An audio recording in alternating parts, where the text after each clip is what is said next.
बहू, अरे वो दुष्यंत को शगुन का लिफाफा लाने को कहा था मैंने, दे जरा, कहाँ रखा है? कहीं जा रही हैं क्या आप मम्मी जी? क्यों, अब कहीं जा नहीं सकते हम? कहीं जाने के लिए तुम्हारी परमिशन लेनी होगी क्या? नहीं, वो मैं तो बस इसलिए पूछ रही थी कि रात का खाना बनाना था ना। कोई जरूरत नहीं है हमारे लिए खाना बनाने की। वो पड़ोस वाले शर्मा जी है ना, उनकी बहू की गोद भराई की रस्म है, पोता हुआ है उनके यहाँ। पता नहीं हमारे नसीब में ये दिन कब आएगा। अरे मिला कि नहीं? मैं ढूंढ रही हूँ, आप चलिए मैं लेकर आती हूँ। ऑफिस के कामों से फुर्सत मिले तुम्हें तो पता चले ना घर में कौन सी चीज कहाँ रखी है। ढूंढो जल्दी।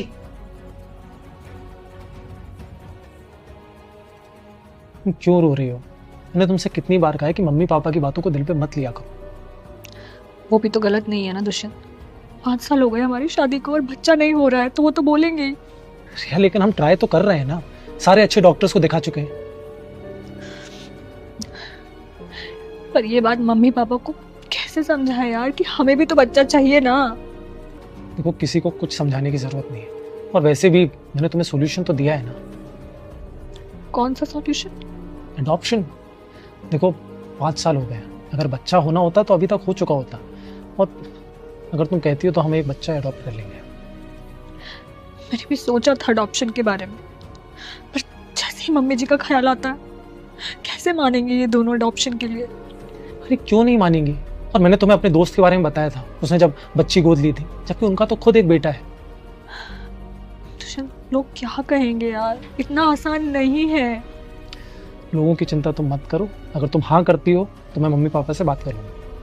बात तो तुम कर लो, पर मुझे डर लग रहा है यार, कहीं बच्चा अडॉप्ट करने के चक्कर में घर में कलेश ना हो जाए। अरे क्यों होगा कलेश? देखो, मम्मी पापा को पोता पोती चाहिए तो वो भी तो वही होगा। लेकिन यार, तुम लेकिन वेकिन मत सोचो, और हो सकता भगवान भी यही चाहता हो। ठीक है, पर तुम बहस मत करना। तुम परेशान मत हो, मेरे पास एक प्लान है।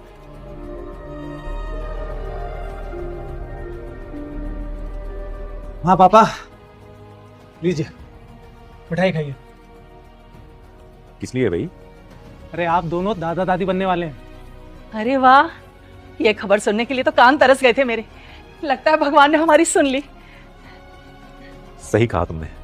उस दिन शर्मा के यहाँ से आते हुए मैं भी यही सोच रहा था कि बस भगवान अब किसी तरीके से मेरे घर में भी खुशियां आ ही जाएं। रिया कहाँ है? माँ, रिया किचन में काम कर रही है। अरे आज तो हमें क्या, पूरी सोसाइटी को मिठाई खिलाने का दिन है। अरे रिया किचन में क्या कर रही है? उसे यहाँ बुला। रिया, माँ, एक बात और बतानी थी मुझे। हम ये बच्चे इस वीडियो का पार्ट 2 जल्दी आने वाला है, तब तक के लिए सब्सक्राइब कर लो।